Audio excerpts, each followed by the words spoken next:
Well, welcome back to the Beyond the Chamber podcast. I am the host, Kelly Richman. I'm the owner of Lifetime Eclipse Photography, and I'm here with Matthew. Hi, I'm Matthew Ferraro, President and CEO of the Katy Area Chamber of Commerce, and we're joined by Heather Hernandez Sedillo with Reining Strength, Therapeutic, Horsemanship. So, Heather, thank you for joining us. Thanks for having me. I'm excited. We're excited. So tell us a little bit about Reining Strength. Like, a lot of people probably don't know what Reining Strength is. I think the first time I met you was with leadership coming out to Reining Strength. So can you just tell us a little bit about what you guys do there? Yeah, so we provide equine-assisted services, which is a broad term, which includes therapeutic horsemanship, therapeutic riding, as well as equine-assisted learning to individuals ages 2 and up with physical, cognitive, social, and emotional needs. That's a really broad mission, right? So individuals with intellectual disabilities, Down syndrome, cerebral palsy, a lot of those type of clients come for riding. But we also have a whole program, our equine-assisted learning program, that's really mental health needs-based, individuals with depression, anxiety, at-risk youth that we serve through that program as well. Wow. So is there one particular that comes, like, that you see more often than others, or it's just a broad? So, yeah, that's a good question. When we first started our organization, just at 9 years ago, it's grown a lot. Yeah, it's crazy. We were thinking we'd see a lot of individuals on the spectrum, and we do. A lot of individuals with sensory challenges and needs. But one thing that sort of surprised me, even 9 years ago, is we were getting a lot of referrals for children with depression and anxiety and mental health needs. We also work with children that are survivors of abuse and trauma. And fast forward to 2020, those needs in the mental health world has just extremely increased. So that is a big portion of what we do, and I think that surprises some people. But if you're around horses, it makes sense. Yeah, I've always heard that, like, anxiety. A lot of them use horses to kind of help with that, and so it makes sense. So tell me a little bit about what inspired Reining Strength. So I know there's some family history, just because I know a little bit about your story, but tell everybody else kind of why Reining Strength came about. It's an interesting road. And it kind of started with me getting into the field of equine-assisted services during my undergrad. I loved horses. Growing up, couldn't really afford them, so didn't have a lot of access to them, but loved them and had a lot more opportunity during my bachelor's degree at Baylor to be around horses. Okay. And I'd actually seen one of my service learning placements. There was a little boy who had seen his mom commit suicide, and he hadn't spoken over a year. And he snuck off from the group one day and went into one of the horse stalls, put his arm around that horse, and told his horse his whole story. And I was like, okay, that's what I'm going to do with my life. Oh my gosh. So that's powerful. And, prior to that, I grew up with my Uncle David, who turned 60 this year. He was one of the first Special Olympic athletes in the state of Texas.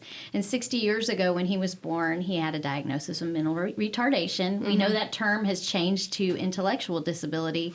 But I think if you were born today, you'd probably have a diagnosis of autism.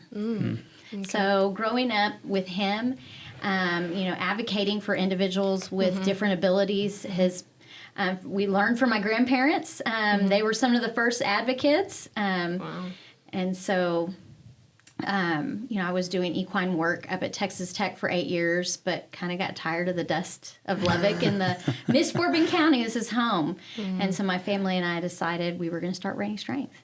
And here we are. So what did that look like whenever you guys started that? Like, you just decided you were going to get a horse, and, like, I mean, did you come from Baylor, like, with that mission? Like, I'm going to go back and I'm going to start something like this, or, like, how did that start? So I had, like, in one of my classes, actually, we had to create a project if you were to start a program. And so I had this, I think I called it New Horizons Therapeutic Riding Center or something like that, cheesy. And I actually had this plan of starting a center, and it was kind of this, pipe dream. I thought it was something I would never have the opportunity to do. And my parents had some funds that they had gotten from some land, some oil. and they wanted to do something good with it. And so we started talking as a family about starting Reining Strength. So the first step was to find some land. Yeah. And you my found dad's a great We piece. found a beautiful piece of property. Believe it or not, it didn't look like it did now. Okay. Then we pulled off 17 huge dumpster loads of trash, gosh. bulldozed 4 buildings out there that were just Was that hoarder empty? houses. Yeah, was that empty land at the time? There was nobody living on it Okay. at the time. Just these small structures in disrepair. Sure. So we fixed it up little by little, and So it's a family project. it's been a family Okay. project, including my husband. Yeah. So, yeah. So tell us a little bit about you. Like you have one little girl. My husband and I have a daughter named Hadley. Okay. She's 3.5. She'll be 4 this summer, and she thinks all the horses in the barn belong to her. But She comes out there. she comes out to the barn. So she was actually born right before the pandemic, and so we didn't know what that was and what it meant. So she came to work with us until she was 2 almost. Wow. Before she went into daycare. So that's what- everybody at the barn knows her. That's what I was going to kind of ask, how you balance, having a 3-year-old now and like doing work, but obviously she comes there and She does. So we have long days, Monday through Thursday, out at the barn, and so I could pick her up from her daycare and then bring her back to the barn with us. And so as I'm wrapping up my day, she comes back to work with hangs me, out there. and then we have a shorter day Friday because by noon on Friday we've already all worked 40 hours. Oh, I can imagine. Yeah. What challenges came with starting the nonprofit and starting what guidance did you look for and support systems did you need in place to achieve that, to become a reality? So we realized early on that we had to get community buy-in. It couldn't just be us to get this to grow, to bring in volunteers, bring in donors, supporters, different entities. And so right away we got involved with different chambers in the community. And that helped us tremendously connect. I took the nonprofit leadership class. I think you were in the class with me. You and I were in the class at Matthews. 2015. Yeah. That's right. Yeah. So that kind of packed my toolbox and learning about a lot of the super fun and exciting paperwork stuff that goes with running a nonprofit. You don't start a program thinking, I want to start this horse thing so that I could sit in the office and write grants. And so fill out paperwork. In fact, I still talk to other mentors that I have around the state that do what we do, and their biggest advice to me is don't ever let anybody kick you out of the barn. You started this because that's your passion, and so I kind of hold on to that pretty fiercely. It's important to still have that hands-on component, and being an administrator, I have a lot of the back-end piece, but my passion's being involved with his clients and the horses. And So do you make still time do for that. like lessons with the clients, or is that what you? I do not teach weekly riding lessons, but I might step in and I'll also observe our instructors and give them some feedback. We have a weekly staff meeting with our team, and we all talk about, like, we staff our clients, like, they troubleshoot, and I've been doing this for, it'll be 20 years coming up soon. Wow. So I, Congratulations. Can talk with them about that. It makes me feel old. I can't believe it. So, we chat about clients and problem solve, and so I enjoy doing that part. I really enjoy mentoring instructors and training, and our program does that. So people can come through our instructor and training program and get certified at Reining Strength. So how did you get involved in the certification part of it? Yeah, as being a nonprofit or a business in general, how do you be seen as somebody who can be that certified? So during my time at Texas Tech, I became a faculty for the Professional Association of Therapeutic Horsemanship. So I'm able to teach some of their trainings, and I'm also able to do some of their credentialing. And so it's usually 2 faculty. So if we host a certification, we bring someone else in. Oh, okay. And so I've been a mentor for many years. Okay. That's awesome. Do you have a mentor that you had in your career in this path that you? I have several. Yeah. I think we all do, right? Right. And they're all really strong women. So they're like super cool. I always say that one of them's name is Margot Duquette. She was one of the first female jockeys in the country, and so she rode racehorses and stuff. And so she's taught me a lot on horse training early in my career, and then also been a great mentor when we were starting Reining Strength and putting some things in place. And I think everybody needs that. You know, when you're in charge of something, you still have to have people that you go to that you're experts, that you bounce ideas off. And so I have people, friends in our industry all over the country, and we all kind of rely on each other for different stuff like that. And it's a great support network. Our industry as a whole is so sharing. So you can reach out to other therapeutic riding centers, and they're great about sharing stuff, you know. It was unique when we were going through the program together. There were a few other therapeutic horsemanship organizations. In the same program? Yeah. So I think one was Sire, and I forget the other one. But I, like, even just being new into the business world in general, it's like, okay, is this a competitive effort? How do you differentiate yourself, especially in the nonprofit sector, when everybody wants to give to different organizations that have similar missions, not necessarily the same, but similar? Yeah. So and I tell people all the time, it's not competition as far as clients. I mean, I guess there's limited resources in your community, and so you might, in a sense, you know, you're both seeking that fundraisers and such, and volunteers. But there are so many people in our community that could benefit. You know, the last I looked, and it was just a handful of diagnoses in the Houston area that could benefit from therapeutic horsemanship. It was over 100,000, and that was just a handful of diagnoses. So you can only serve so many people, and you can only have so many horses on a piece of property before you're maxing out your grazing area. So is there thought of expansion of that, or no? You're like, no. We're plenty busy. I laugh. I joke about that. People ask me that often, but for us, we never want to lose that sense of community that we have at Reining Strength. And it's not just for our clients, it's for our parents, our volunteers, our client families. The siblings play with one another while their sibling is riding. And it's peaceful. You know, we have a lot of green space on our property. Our parents tell us all the time, like, I'll see parents like taking a nap in the car while their kid's riding. You know, if your child needs so much support, it just gives them an hour that they can just relax, you know. They share with one another, and they get this community and friendship amongst the parents. And so we don't ever want to lose that tight-knit closeness of of what we do, or sacrifice the quality of what we do to, you know, try and shuffle more people in and out the door. And we try to do as much as we can and when we can. But so how many people do you have there working for you? So we have, I'm technically a certified instructor, but besides myself, we have 3 full-time instructors. We're trying to hire another instructor right now, so we have an open position for that. I think we're going to end up probably mentoring someone into that role because there's a limited, the workforce is a bear right now for everybody. Yes, it is. Somebody that's already there in-house? Possibly. So we're going to start a new instructor training class this June, and so we'll be doing that. Fun. So just, is that kind of the majority of the staff? That's the staff, and then we have a full-time person that helps care for the facility and the horses, and we just hired a development coordinator to help with fundraising, so I'm really excited about that and like, having that so that I can get into the barn a little bit more, and she can help with some of the legwork on fundraising and that and whatnot. So, I'm not sure if we covered it, but how did this become a passion for you? So really, it started with that.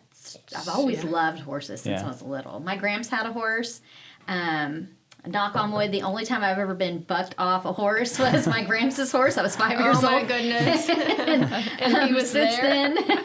Then, it all ended well, but since then, I still love that horse. That's where my love of horses started. And I think it just gets in your blood, and that's it. But there's been a lot of pieces leading up to that, like seeing that child say his first words after over a year, to telling the horse that story. That can make some big changes in your life. For sure. I mean, I know there's probably hundreds of them, but like, what are some of the greatest successes or things that you've seen that have happened that you think are big successes for? And maybe something on top of that, an impact you've made to somebody. Yeah. Yeah, so we have so many of those. Yeah, that's why I said I know there's a lot of them. My grandmother's like, you should write a book. Well, here you are. Tell us all about those stories. But early in my career, I had a child that I worked with that was almost 5. He was almost 6 and not speaking. He was using limited sign language. In his 4th lesson with me, we did private lessons, he said his very first words, and that was walk on. Because he and I got into this little showdown, and he was signing like fiercely, walk on, walk on. And I was like, no, you have to say it. I'm like, I hope this goes well. I don't know if he's going to or not. But he wanted that horse to move so badly. The input of the horse was just very soothing and calming for him, that he said, walk on. And those were the first words he ever said. Oh, my goodness. And that carried over into him using other language. That was the starting point. So that was a huge impact on that child's life. We've had several children, it's kind of the same story, on the autism spectrum, sensory challenges, not potty training. And everybody asked me, how does potty training, toilet training, tie into riding a horse? And it strengthens the pelvic floor. Okay. And so you have more of awareness of what's going on down there when it's time to go. It also improves your core strength and balance. Also, a lot of kids on the spectrum don't really know where their body is in space, and they experience gravitational insecurity. So sitting on the toilet is kind of scary. You feel like you're going to fall. Yeah. So getting especially all that little input from the horse and riding, we've had kids over the our time at Reining Strength alone, 5, 6, even 7 years old, start to use the restroom on their own, which carried over. They're no longer having to use diapers, the financial, and just so that was huge and life changing for those children. And we've had that happen several times. Wow. Yeah, I'm sure there's lots of stories you could tell. Yeah, we have quite a few. We've had kids take their first steps. I have a story I'm going to launch soon. It's our Derby story this year, but the young man that was 2 we'll get to hear that it. wasn't using his walker and started using his walker after riding. Wow. So it's amazing. Yeah, it makes a difference. It's more than just a pony ride, and that's what I think people really need to know and understand. There's a science behind how horses can help, and for so many different diagnoses. And that's why we love to bring our leadership program there, is to kind of give that additional exposure to those opportunities in our community that can really support families in need. And piggybacking on that, I believe you've created great strategic partnerships in the healthcare community already. Yeah. So who are some of your partners that are referral networks for you? And how has that benefited them? Like, what benefit does that do for them? So we have quite a few physicians and physical occupational speech therapists that are referring clients to us. That's increased a lot, especially over the past 2 years, as well as some mental health professionals. A really interesting partnership that we formed last year was with the Houston Methodist Hospital. Yeah. And as you all know, over the past 3 years, since 2020, our healthcare workers have had some challenges. Yes. And if you watch the news, I've seen several reports, people are fleeing the medical field left and right. Yeah. And I think I recently saw a statistic, and it's probably dated, but over 100,000 individuals left nursing over the pandemic, just left the field. That was it. They didn't want to do it Burnout. anymore. Burnout, yeah. And so one of the things that we're doing with our Houston Methodist Hospital partnership is bringing healthcare, predominantly nurses, but also some respiratory therapists and other individuals out for a half-day retreat at Reining Strength. And they're doing some work with the horses, and we also work together in the classroom. And Methodist is actually doing a study on that. They're doing a pre and post test, as well as a month out, looking at a resiliency scale, compassion fatigue scale, and some others.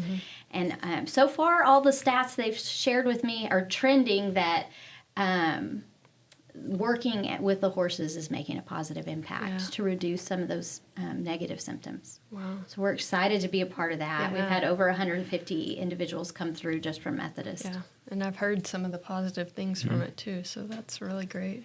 And I think it's important to us, we need those people that saved us, over these, and they continue to do their job. And so anything we can do to help them, we're happy to do it. Sure. So I know I asked you a little bit about like how you balance things, but what do you do to not get away from Reining Strength, but like to do, like what does Heather do on a personal level? Well, I will say back to Reining Strength, because I think what you brought up is a really good point. And I'm someone that doesn't like to say no. And so, but I have found over the years I've gotten better at setting some boundaries. And it's okay. It's hard. It's so hard, especially if you're a people pleaser or you just want to help or you want to make people happy. It's okay to say, I get all the time, well, won't you do this just for us on a Saturday? And I was bad about it personally, but now that I have my whole team, I'm a little more fiercely protective of them in their downtime. And that means me too, especially being a mom now. My time's so limited. I want to be home with my daughter on the weekend, and I want our team members to be home with their families, friends, whoever that may be for them, or alone by themselves if that's what they want. If need be. So I think setting those boundaries and saying no, and really setting a real strong structure for our team is their hours. And we, everybody, sometimes you have to put in extra time, but we work really hard that 95% of the time our team, they have a 40-hour week and they have their time off. I don't want that attitude that, we work for nonprofit, so you just got to work 80 hours a week, and that's just how it is. When I first went into this field, prior to starting Reining Strength, that was the norm, and that doesn't make it right. And so we try to have a good balance with that. I mean that in itself is the burnout, and something you don't want to have yourself or anybody on your team do, especially when it's something that you're passionate about. You never want to lose the drive to stop doing something you're passionate about.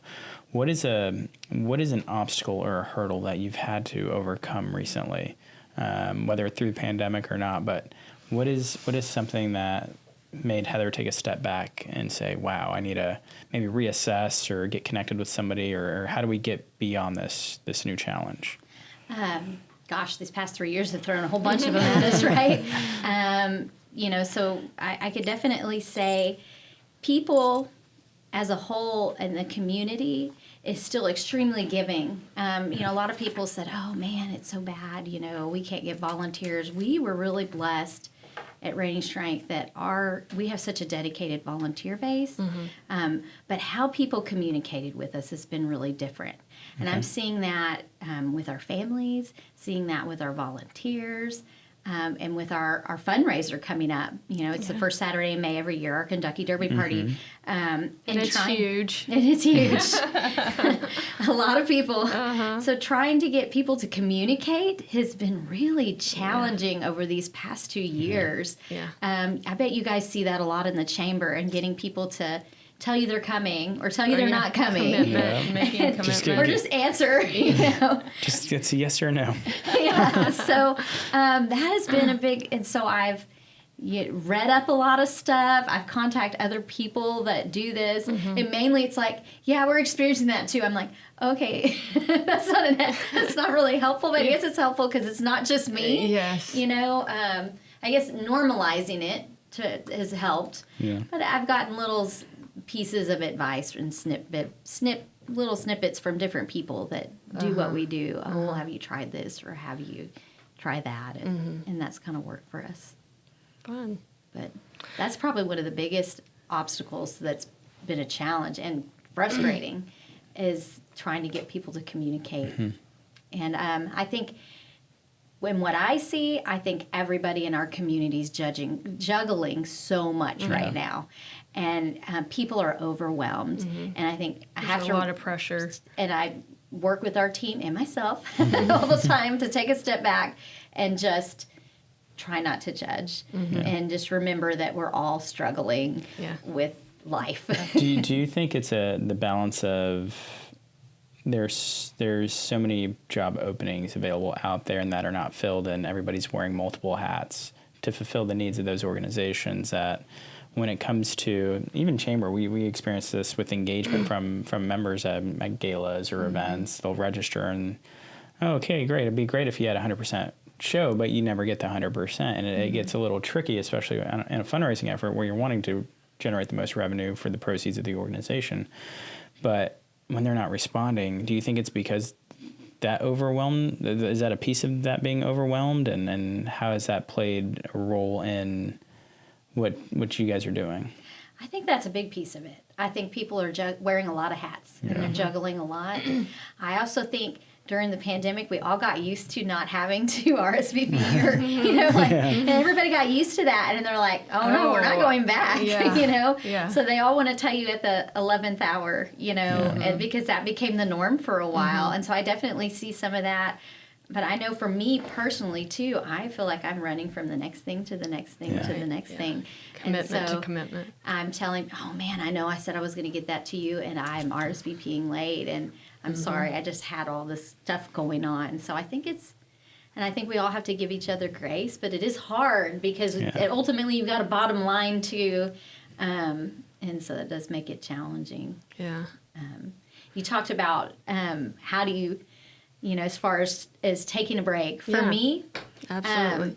We get out of town. Oh, you do? Okay. Otherwise, we end up getting wrangled into something. You have to say we're leaving town. We want to misbehave. We got to leave the county. No, I'm just kidding. Everybody will know. We'll go fishing. Okay. We'll go down Where do to you go Galveston. fishing?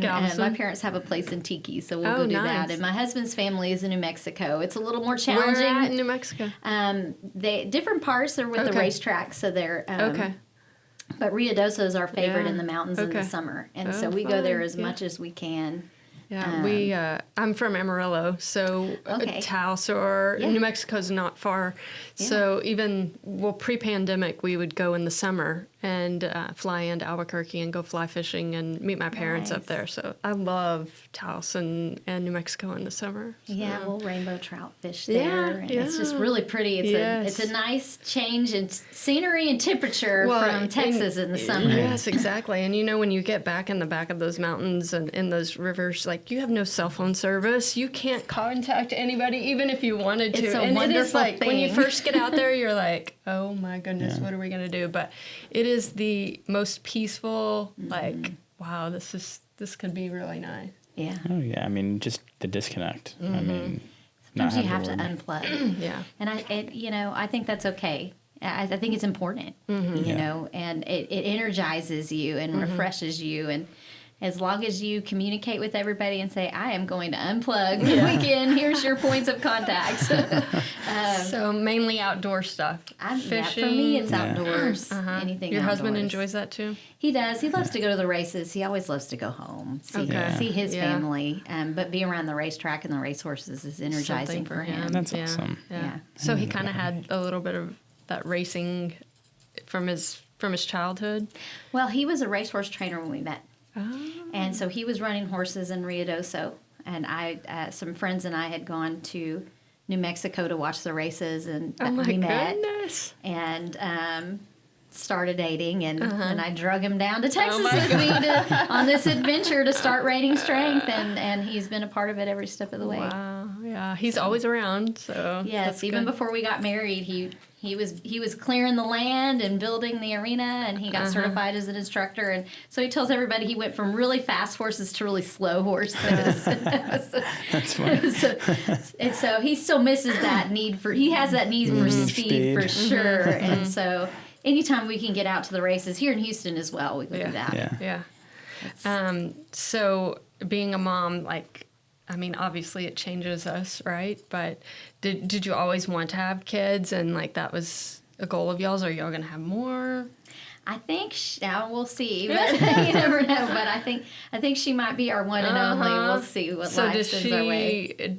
What does she do in her for fun? She's 3, right? Well, she's doing soccer, which is quite comical. This is her first story sport of the day. Yeah, so she runs around, and it's been good for her to just get out there with her friends. Spread that energy, She loves the horses. Yeah. So, she loves anything outside. She and I garden together, so we have a little sign in the garden in the backyard that says Hadley's Garden, and that's her little spot. She can plant her flowers wherever she picks. It's very eclectic, and, so she likes butterflies. So we have all the stuff for the monarchs in our backyard, and she likes to watch the caterpillars and all that. So. Fun. Where do you see Heather in the next 3 years? Not Reining Strength. Heather. Well, being a mom, is a big one. Yeah. I did co-author a textbook for the field of equine-assisted services. And so my 2 co-authors and I are working on a 2nd edition. Oh, fantastic. So that should be coming out. Okay. I'm hopeful in the next year. Yeah. So that's one of my big projects. Fun. Well, that's cool. So just one last kind of question is just from where it started, like where has it evolved, or what, like where did you start at to where it's at now? How much has it changed? Well, we went from 2 clients a week, our very first week of lessons. We wanted to grow small, and 3 horses to how many now? About 105 a week for mounted riding lessons. Wow. And then we have partnerships with different groups like Parks Youth Ranch. There's a group called Ayanti, which is for young ladies who have been removed from the home from CPS, teenagers. And we have the Houston Methodist Partnership. And other different groups like that. We work with Wounded Warrior, so we have a partnership and collaboration with them. We have some funding from the VA, so our whole veterans program, it's grown a lot. So we went from just a handful of clients a week to seeing over 300 people over the course of a year. And all different walks, and right? all different ages, too. Our youngest at heart is a veteran in his 70s who's amazing. And that's the wonderful thing about our industry is it's different every day. Yeah. Different clients, different horses, different volunteers, and so it's never the same. And every single one of those individuals has a story. They've all been impacted by the horses, and I love that our program has become such a community. I even have some of our kids that started out, they were like in middle school, and now they're young adults or teenage. I had some that were in elementary school, and now they're in high school, and they're teenagers. And they're still riding, but they're volunteering with the younger kids. And so just to see that whole community of Reining Strength come together has been pretty amazing. And that's the community. That's our donors. That's our volunteers. We have a fierce group of volunteers that are so dedicated. Many of them have been here since the beginning. So they come and they stay. Yeah. And it's been a lot. So now we just want to continue to maintain that. Yeah. Hold on to that community. And we hope to continue to be able to partner with groups like Houston Methodist and be a part of research, which not just benefits us as an organization, but equine-assisted services field as a whole. So it's exciting to be a part of that, too. So 9 years ago, when you had this dream to today, do you believe it? I can't believe it's grown more than I ever could have imagined. Yeah. I know the impact of horses. I've seen that my whole life, especially since being in this field. But what's so overwhelming and gets me every time right here in the heart is to see how the community comes behind us. Yeah. And I think more than anything, we've learned that if you want the community to get behind you, you've got to be a part of that community. It's not just, I'm going to stand here and say, give to Reining Strength. Right. Come be a part of Reining Strength. That means being a part of the community outside of Reining Strength. Right. So that we're trusted partners, you know. And the Chamber's been a huge part of that, enabling the community to get to know us and us to get to know them and expand our partnerships and friendships. Yeah. So build relationships. That's it. It's all about relationships. And without that, we wouldn't be where we are today. So that's the biggest piece of it, really. Awesome. Well, thank you so much for being a part of the Thank you for having me. Beyond the Chamber podcast. Yeah. Appreciate it. Yeah. Thank you so much. Thanks.